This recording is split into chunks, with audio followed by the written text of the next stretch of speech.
Good morning, students. Let us continue the story The Gift of Magi by O. Henry.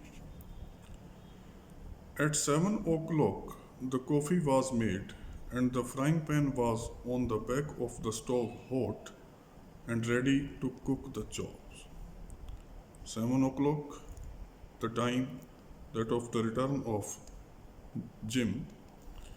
At this time, coffee was ready and a frying pan was put on a stove. It was hot, it was ready to make chops. Jim was never late. Jim was always punctual. He was never late.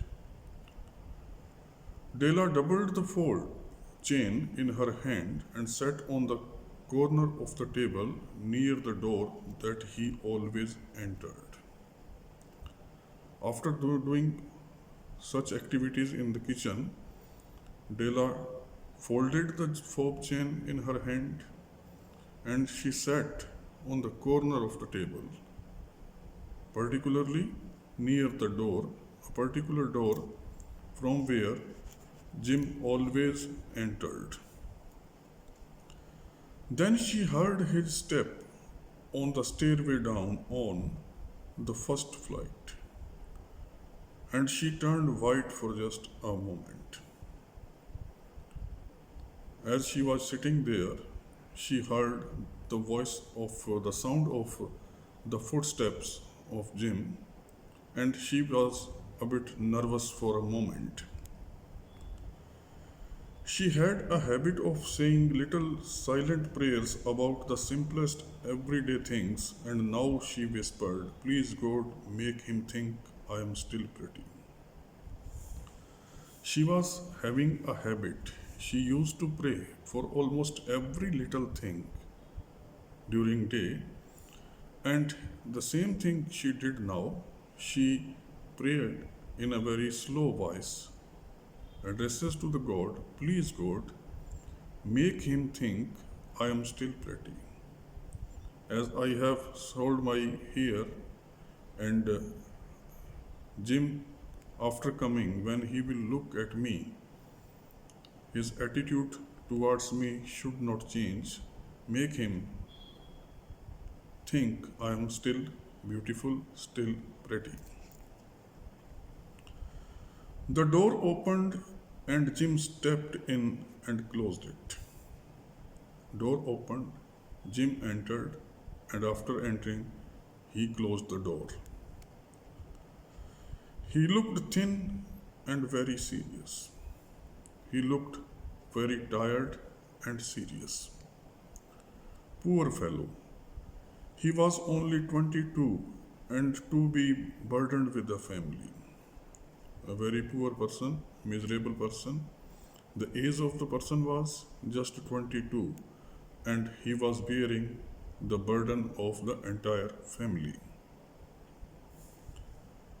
He needed a new overcoat and he was without gloves. Such things were missing.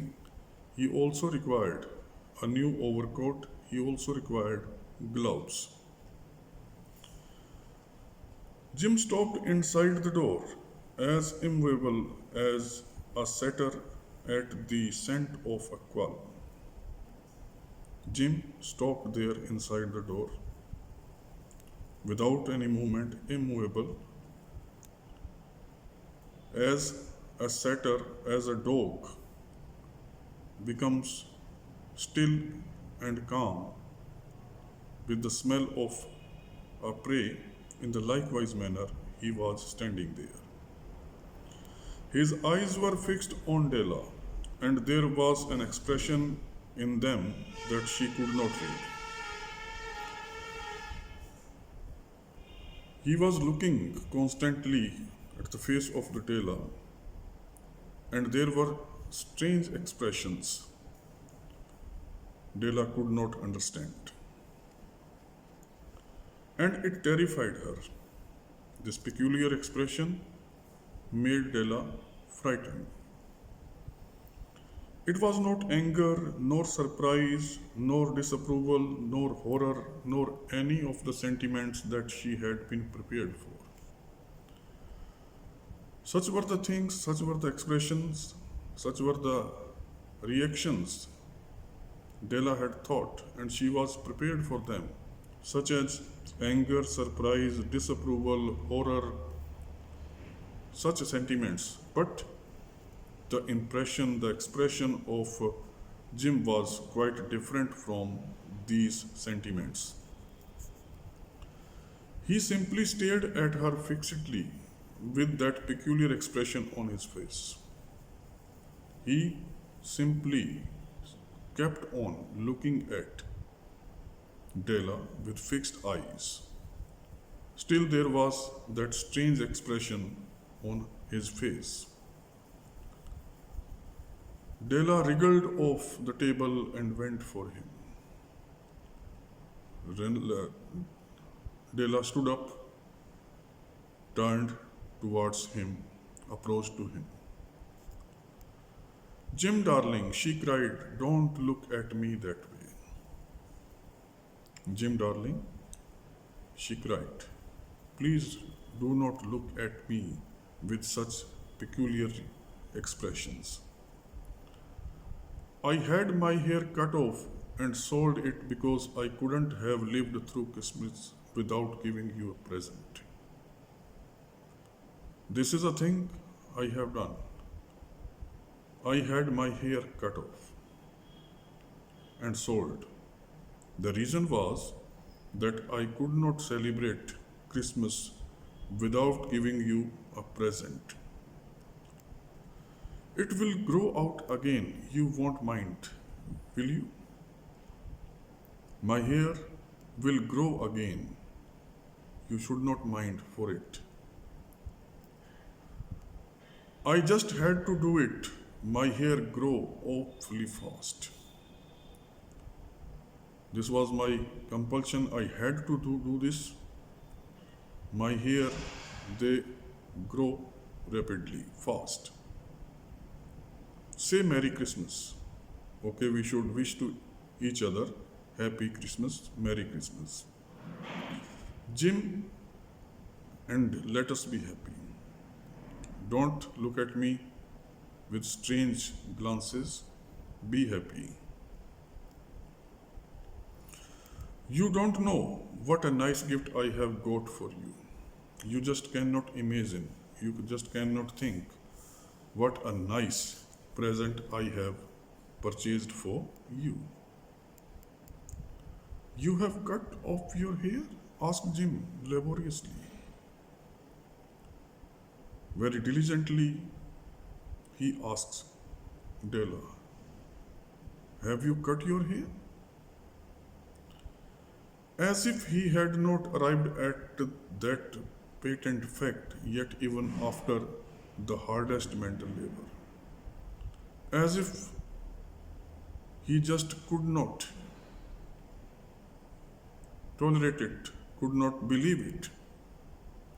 By using all the mental power, he could not believe that Della had cut off her hair and sold them. Cut it off and sold it, said Della. Yes, exactly.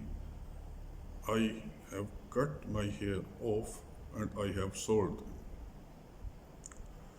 Don't you like me just as well anyhow? I am without my hair, aren't it? Don't you love me without my hair?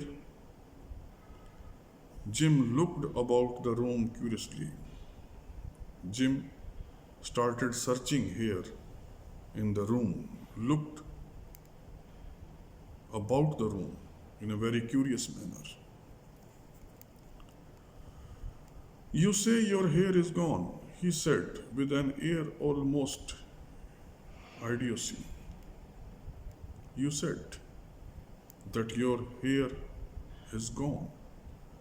He said this sentence with an expression of a mentally deficient person. You needn't look for it, said Della. It is sold. I tell you, sold and gone too.